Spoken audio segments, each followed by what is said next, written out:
کیوں ہماری دعائیں اٹکی ہوئی ہیں کہ ہم باغی لوگ ہیں، ہم باغی مسلمان ہیں۔ شام پہ پہلا اٹیک ہوا، عمرو بن عاص رضی اللہ تعالیٰ عنہ، 8,000 کا لشکر، ان کو روم کو خبر ہو گئی تھی تو انہوں نے 1,00,000 کا لشکر بھیج دیا تھا۔ جرجیس اس کا سالار تھا، رومن بادشاہ کا بھائی، تو وہ 8,000 1,00,000 نے ان کو گھیرے میں لے لیا۔ تو حضرت واصلہ رضی اللہ تعالیٰ عنہ اس جنگ میں شریک ہیں۔ وہ کہتے ہیں کہ ہمیں یقین ہو گیا آج ہماری قبریں یہاں بنے گی، اور عرب کی عادت تھی جنگ میں شعر پڑھتے تھے ابھارنے کے لیے، لیکن حضرت واصلہ فرماتے ہیں اس دن ہمیں شعر بھول گئے، ہماری زبان پہ ایک لفظ تھا، یا رب محمد انصر امت محمد، اے رب محمد امت محمد کی مدد فرما۔ کہ یہ ہماری زبان پر تھا، تلوار ہاتھ سے چل رہی تھی، زبان اللہ کو پکار رہی تھی۔ حضرت عبداللہ بن عمر، حضرت عمر کے بیٹے بھی اس جنگ میں شریک ہیں، فرماتے ہیں جب سورج ڈھلا تو ہم بار بار آسمان کو دیکھ رہے تھے، میں نے جب اوپر نگاہ دوڑائی تو میں نے دیکھا انفرجت فی السماء فرجۃ، آسمان کا دروازہ کھل گیا، وخرجت منہا خیول شہب، اور اس سے شہابی رنگ کے گھوڑے اور ان کے اوپر سوار، ان کے سروں پہ سفید پگڑیاں، اور سب سے آگے ایک سوار تھا جس کے ہاتھ میں لمبا نیزہ تھا، وہ آن سے پکار رہا تھا، ابشروا یا امت محمد، اے امت محمد تمہیں بشارت، قد اتاکم اللہ بالنصر، اللہ تمہاری مدد کو آ گیا۔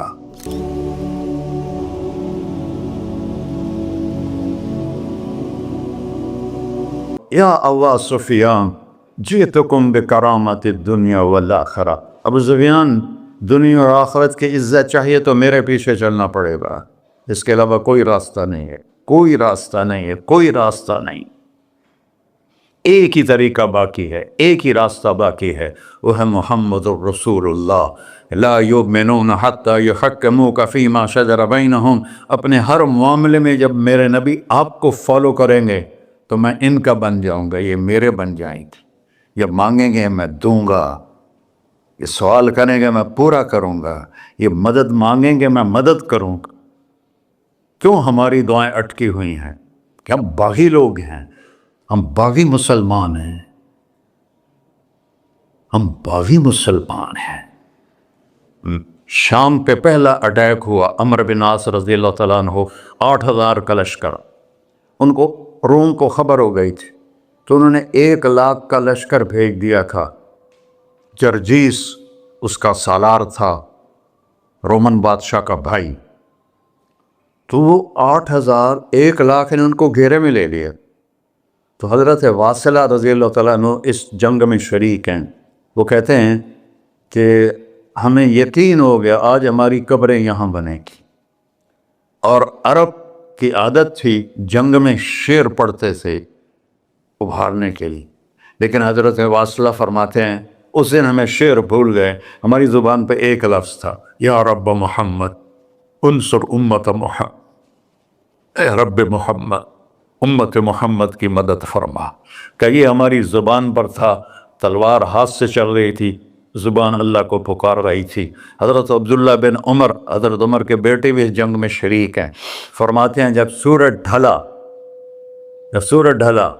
تو ہم بار بار آسمان کو دیکھ رہے تھے، میں نے جب اوپر نگاہ دوڑائی تو میں نے دیکھا انفرجت فی السماء فرجۃ، آسمان کا دروازہ کھل گیا، وخرجت منہا خیول شہب، اور اس سے شہابی رنگ کے گھوڑے اور ان کے اوپر سوار، ان کے سروں پہ سفید پگڑیاں، اور سب سے آگے ایک سوار تھا جس کے ہاتھ میں لمبا نیزہ تھا، وہ آن سے پکار رہا تھا، ابشروا یا امت محمد، اے امت محمد تمہیں بشارت، قد اتاکم اللہ بالنصر، اللہ تمہاری مدد کو آ گیا۔ فرماتے ہیں وہ ایسے آئے اور ہمارے اندر غائب ہو گئے، اور آدھے گھنٹے بعد 1,00,000 کا لشکر دوڑ رہا تھا 8,000 کے سامنے۔ کبھی ہم بھی تم میں بھی چاہا تھی کبھی ہم بھی تم میں بھی راہ تھی، کبھی ہم بھی تم بھی تھے آشنا، تمہیں یاد ہو کہ نہ یاد ہو۔ میرے نبی کی زندگی مکمل نمونہ ہے، مکمل، اس کو فالو کرنا ہے۔ پھر بلڈر بنو، ذمہ دار بنو، پھر ڈاکٹر بنو، پھر تاجر بنو، سائنسدان بنو، عورت ہے مرد ہے جو بھی ہے، کامیابی اس کے ماتھے کا جھومر بن جائے گا کہ وہاں ایک ہی سکہ چلتا ہے، وہ محمد رسول اللہ۔ تو بھائیو، مجھے یہی مختصر بات کرنی تھی کہ اس دنیا کے پیچھے ان دو ہستیوں کو پیچھے نہ کرو، ان کو ناراض نہ کرو۔ یزید نے اہل بیت کا خون کیا، اور اتنا بڑا واقعہ ہے کربلا کہ دنیا کی تاریخ میں نہ پہلے کبھی ہوا نہ بعد میں کہ رسول کی نسل کے 18 نوجوان ذبح کر دیے جائیں۔ یزید 90 لاکھ مربع میل پہ حکومت، 90 لاکھ مربع میل، ٹھیک، 42 سال کی عمر میں مر گیا۔ اس کا بیٹا معاویہ بن یزید رحمۃ اللہ علیہ 22 سال کی عمر میں تخت پر بیٹھا۔ باپ نے 3 بر اعظم میں حکومت پھیلائی ہوئی ہے، دادا نے پھیلائی تھی، باپ نے اس کو بڑھایا۔ یزید کے زمانے میں بھی فتوحات ہوئی، اب یہ 3 بر اعظم پر اس نوجوان کی حکومت ہے۔ یہ بلڈر نہیں ہے، یہ بادشاہ آج کل کے صدر وزیر نہیں ہیں، 2 ٹکے کی ان کی قیمت کوئی نہیں ہے، مطلق بادشاہ ہے۔ 40 دن حکومت کی اور سارے خاندان کو بلایا اور کہنے لگا، اب تصور کرو 22 سال کا ایک شہزادہ ہو، وہ 3 بر اعظم اس کے سامنے ایسے جھکا ہوا ہو، تو اس کو کیسے آپ میئر کر سکتے ہیں؟ جبکہ کاغذ کے نوٹ نہیں تھے، سونا تھا، چاندی تھی، ہیرے تھے، اصل دولت تھی۔ یہ کاغذ کوئی دولت ہے؟ یہ تو یہودیوں نے آپ کو بیوقوف بنایا ہوا ہے۔ انہیں سب کو اکٹھا کیا، اس نے ایک چھوٹا سا خطبہ دیا، کہنے لگا، کانا ابی جبارن، میرا باپ ظالم تھا، اس نے اہل بیت کا خون کیا، اور جس تخت کے نیچے اہل بیت کا خون ہو میں اس پہ لعنت بھیجتا ہوں، یہ ہے تمہاری سلطنت، جس کو چاہو دے دو، میں بری ہوں۔ 3 بر اعظم کی حکومت اللہ رسول پہ قربان کر کے گھر بیٹھ گیا، اور آج اس کو کس عزت کے ساتھ میں سنا رہا ہوں۔ اس کے باپ کو بولتے ہوئے میرا لہجہ کیسا تھا، اور اس کے بیٹے کو بولتے ہوئے میرا لہجہ کیسا ہے۔ 3 بر اعظم کی سلطنت چھوڑ دی کہ اس کے نیچے اہل بیت کا خون ہے، مجھے نہیں چاہیے۔ تو اللہ اور اس کے رسول کو راضی کرنے کے لیے بڑے سے بڑا سودا بھی سستا ہے، بڑے سے بڑا سودا بھی سستا ہے۔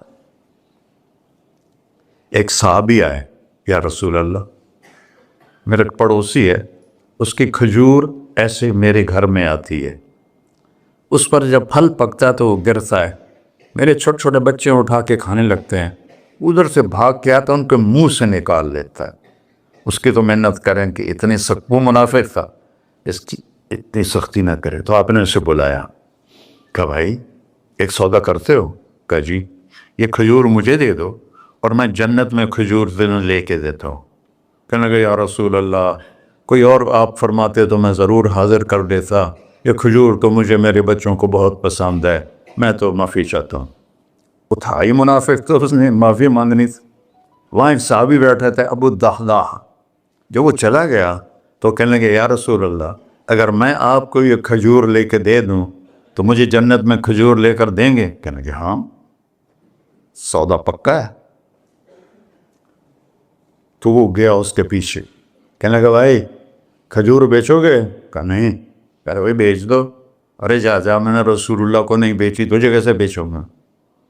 انہوں نے کہا، منہ مانگی قیمت لے لے، منہ سے بول کیا لینا چاہتا ہے۔ ابو الدحداح کا باغ تھا تیار، 600 کھجوریں، میں ذمہ دار ہوں، مجھے پتا ہے کہ 600 کھجوروں کی کتنی قیمت ہوتی ہے۔ جیسے آپ بلڈنگ کو جانتے ہیں، میں نہیں جانتا، آپ ذمہ داروں کو نہیں جانتے، میں جانتا ہوں۔ 600 کھجوروں کا باغ، تو اس نے اس کو لاجواب کرنے کے لیے کہا اپنا باغ دے دے، کھجور لے لے۔ اب یہ کہتا ہے پھرو گے تو نہیں، آپ لوگ تاجر بیٹھے ہیں، اس کے بول کی طاقت دیکھو، اس سے کہہ رہا ہے اب معاہدے سے پھرو گے تو نہیں۔ انہوں نے کہا میں پاگل ہوں جو پھرا، میں نے 600 کھجوروں کا باغ لگ گیا۔ پھر انہوں نے کہا چل ڈن، 600 کھجوروں کا باغ تیرا اور یہ کھجور میری۔ اور وہاں سے سیدھا گیا اپنے باغ میں۔ کھجوروں کا زمانہ تھا تو مدینے والے کھجوروں کے پھل کے زمانے میں باغ میں شفٹ ہو جاتے تھے، چھوٹے چھوٹے بنائے ہوتے تھے کمرے، وہاں بچے وہ سب رہتے تھے، کھجوروں کی پہرہ داری بھی اور توڑنا بھی۔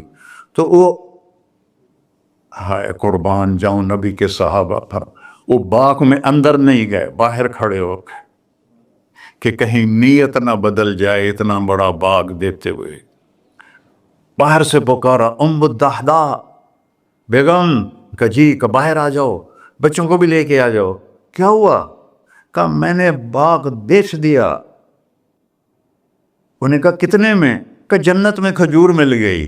وہ کہنے لگی ربح البیع ربح البیع ربح البیع، واہ ابو الدحداء کیا سودا کیا تو، کیا سودا کیا تو۔ ارے کہ عورتیں زیادہ شور میں جاتی مروا دیتا ہے، پھر بچے کے تو کھاسیں تمہیں کے تو کھاساں، کہ ربح البیع۔ اس کے بعد بھاگا ہوا آیا اللہ کے نبی کے پاس، یا رسول اللہ میں نے کھجور خرید، آپ اس انصاری کو دے دے۔ تو آپ نے پوچھا کتنے میں خریدی ہے؟ کہ سارا باغ دے دیا ہے، کھجور لے لی۔ آپ نے کہا پہلا سودا کینسل، کم من عذق رداح ودار فیاح لأبی الدحداء۔ اب تیرے لیے میں دیکھ رہا ہوں تیرے رب نے جنت میں کھجوروں کے باغ لگا دیے ہیں، اور تیرے پوٹھے کی جگہ کھجوروں میں محل بنا دیے ہیں سونے چاندی کے۔ جنت میں تو مٹی نام کی شے کوئی نہیں، لوہے نام کی شے کوئی نہیں، ایک ہر گھر ایک انچ سونے کی، ایک چاندی کی، ایک زمرد کی، ایک یاقوت کی، مشک کا گارا اور زعفران کی گھاس، اور اس کا لنٹر اللہ کا عرش ہے۔ تو سودے کر گئے، اب سب کچھ کرو، اللہ رسول کو پیچھے نہ چھوڑ، کیونکہ ہمیشہ تو زندہ نہیں رہنا، چلے جانا ہے۔ دنیا میں سب سے بڑا محل بنایا تھا کسریٰ نے، نوشیروان کے پوتے خسرو پرویز نے، جس نے ہمارے نبی کا خط پھاڑا تھا۔ 40,000 پلرز پر وہ گھر تھا۔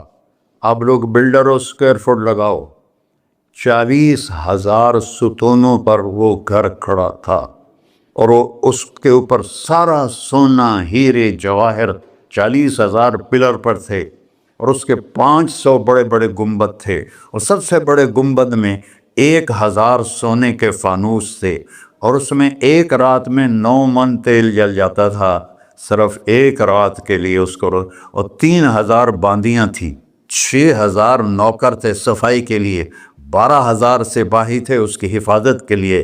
لیکن وہ چند سال بھی نہ رہ سکا کہ پلٹا کھایا حالات نے، اور رومن امپائر کیسر نے آ کر اسے شکست دی نینوا میں۔ ہمارے نبی کے خط پھاڑنے کے بعد آپ نے فرمایا تھا کسریٰ نے اپنا ملک پھاڑ دیا، تو وہ آیا، وہ شکست کھائی کسریٰ نے اور بھاگ گیا، اس نے سارے محل کو آگ لگایا، مٹی کا ڈھیر بنایا۔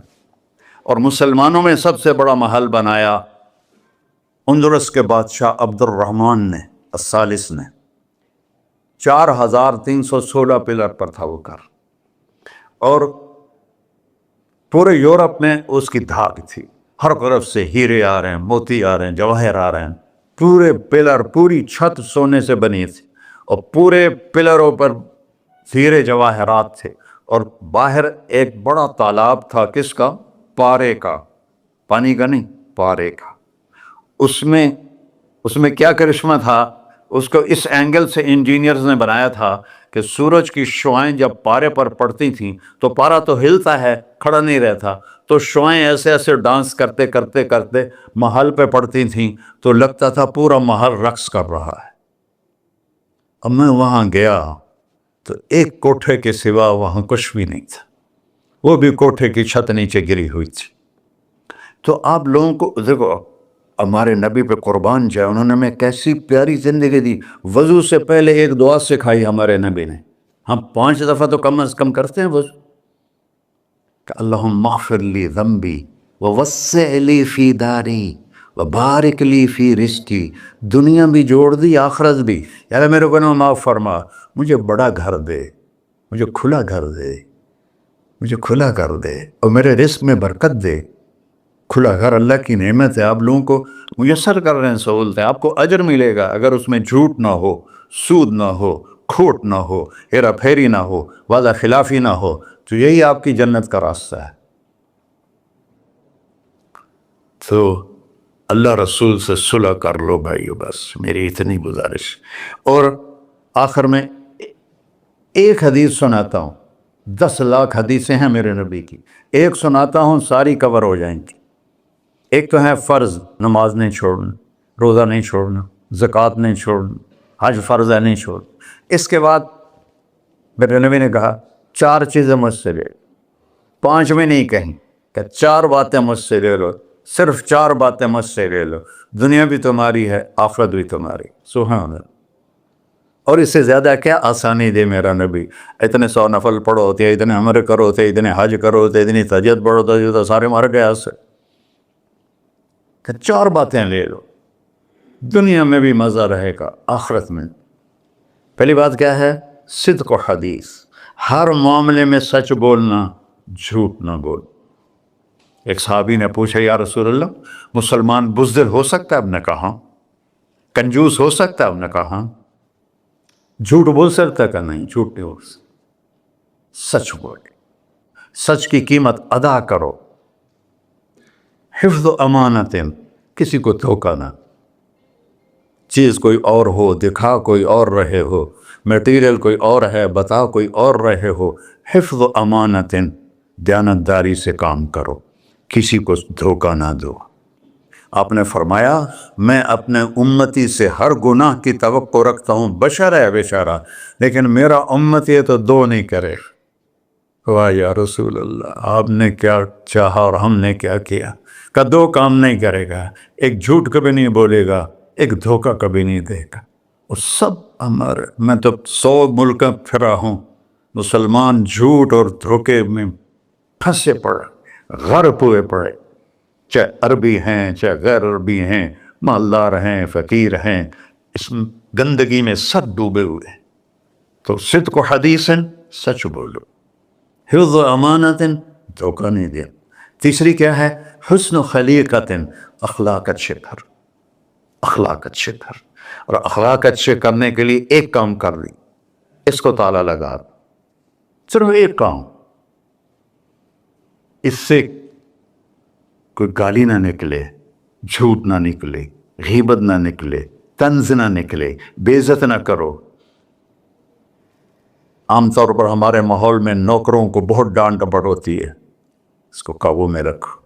سوچو اسی جگہ میں ہوتا نوکر تو میں یہ پسند کرتا. اپنے اخلاق کی چابی ہے زبان کا میٹھا بول، اور خاص طور پر والدین کے ساتھ، اور سب سے زیادہ اہم بیوی کے ساتھ. میرے نبی نے فرمایا بہترین مسلمان وہ ہے جو بیوی سے اچھا سلوک کرتا ہو، کہ وہ ماں، باپ، بہن، بھائی، گھر، سہیلی، ماحول، ثقافت، تہذیب سب کچھ چھوڑ کر ایک بول کے ساتھ آپ کے گھر آ جاتی. آپ کے بچے کا 9 مہینے بوجھ اٹھاتی ہے، اس کو دودھ پلاتی ہے، اس کی چھاتیاں لٹک جاتی ہیں. کبھی آپ کے لیے وہ ناشتہ بنا رہی ہے، کبھی کھانا بنا رہی ہے، کبھی آپ کے کپڑے کا خیال کر رہی ہے، اور آپ ایک چھوٹی سی بات پر اس کی عزت اتار کے پھینک دیتے ہیں. تو میرے نبی نے فرمایا سب سے بہترین مسلمان وہ ہے جو بیوی کے ساتھ حسن سلوک کرتا ہو. پھر آپ نے کہا اور میرا سلوک اپنی بیویوں سے سب سے زیادہ اچھا ہے. اظہار محبت کرو، ماں سے، باپ سے، اولاد سے، بیوی سے. اظہار بہت ضروری. یہ پریزنٹیشن اظہار ہی تو تھا.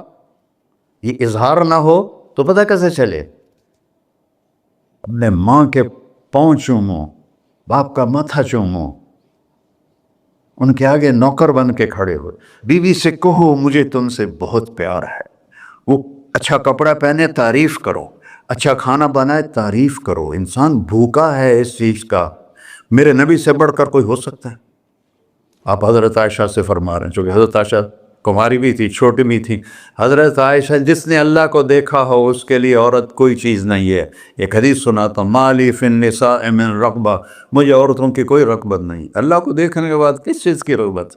ہم نے کہا عائشہ انہ لیہون علی الموت ان اریتک زوجتی فی الجنہ. عائشہ جب سے مجھے پتہ چلا ہے نا تو جنت میں میری بیوی ہے تو مجھے تو موت ہی اچھی لگنے لگ گئی. یہ اظہار محبت ہمیں سکھایا.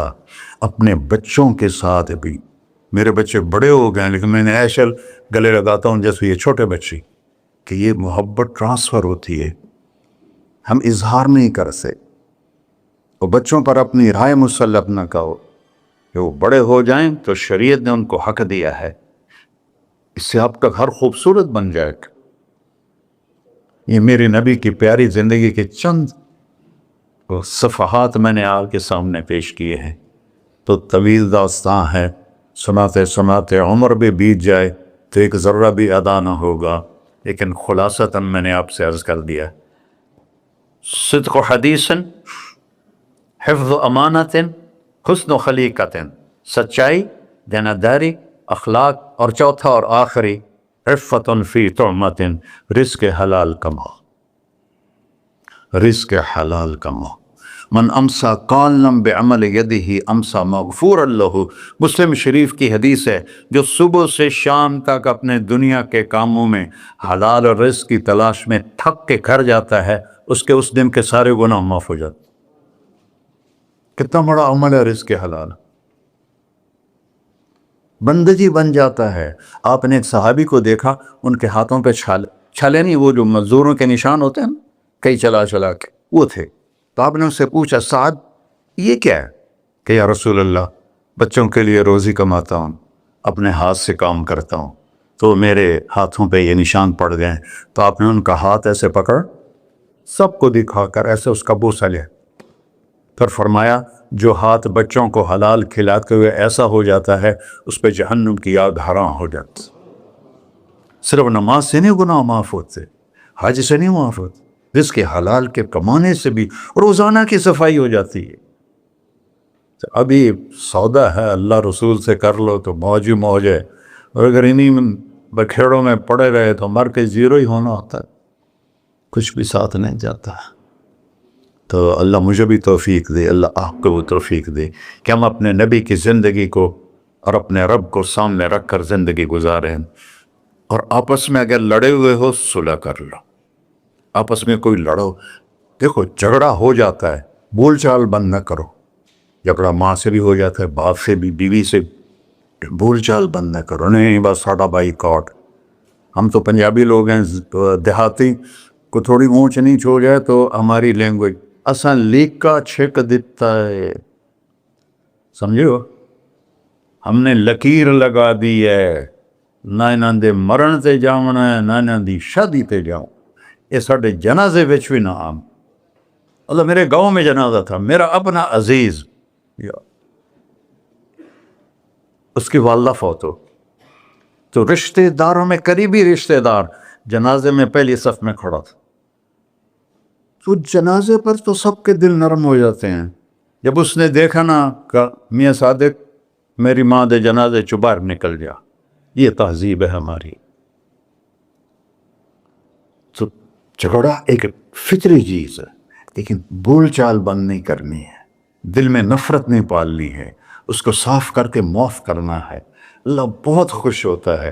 اور میاں بیوی میں جھگڑا ہو جائے اور وہ صلح کر لیں، اللہ ان کے پچھلے سارے گناہ معاف کر دیتا ہے. کیا مزے کی بات. السلام علیکم. دعا فرما ہے. اچھا بھائی بیٹھ جائیں، دعا کر لیں. انت اہلہ وصلی علی محمد کما انت اہلہ وفعل بنا ما انت اہلہ انک اہل التقوی و اہل المغفرہ. یا تا یہ سارے دوست احباب تیری محبت میں آئے ہیں، ہم سب نے تیرے نام کو زندہ کیا ہے. ہماری یہ محفل قبول فرما اور ہماری یہ مجلس قبول فرما، اور یا اللہ جو کچھ کہا ہے اس کے مطابق ہماری زندگی بنا دے. اور یا اللہ جو ہم نے نیت کی ہے کہ غزہ کے مسلمانوں کو گھر دینا ہے، چھت دینی ہے، ان سب کو یہ کسی ایک آدمی کے بس کا کام نہیں ہے، یہ سارے مل کر کریں، ہم بھی کریں، اس لیے ہمیں توفیق نصیب فرما۔ تیرے نبی کا فرمان ہے، جو میری امت کی دنیا کا خیال نہیں کرتا وہ مجھ سے نہیں ہے، اور اس وقت سب سے محتاج امت غزہ کے اہل ایمان ہے۔ یا اللہ ان سارے بھائیوں کو ہمت دے، توفیق دے، ہمیں وہاں تک پہنچانے کا وسیلہ تو نے بنایا ہوا ہے، ہمیں یہ امانتیں ان تک پہنچانے کی توفیق دے، ان کے کاموں میں برکت دے، ان کے قرضوں کو اتار دے، ان کو سود سے بچا دے، ان کو دیانتداری نصیب فرما، شفافیت نصیب فرما، مرتے وقت ہم سب کو کلمہ نصیب فرما۔ وصلی اللہ تعالی نبی الکریم۔ میرے نبی کے پردادا حضرت ہاشم بن عبد مناف کو غزہ میں دفن ہے، اور اس ملک میں عیسیٰ علیہ السلام، موسیٰ علیہ السلام، ہارون علیہ السلام، زکریا علیہ السلام، یحییٰ علیہ السلام، داؤد علیہ السلام، سلیمان علیہ السلام، اتنے نبی اس مٹی میں دفن ہیں۔ تو اللہ کو ہمت دے، کھل کر خرچ کریں، اللہ واپس کرتا ہے۔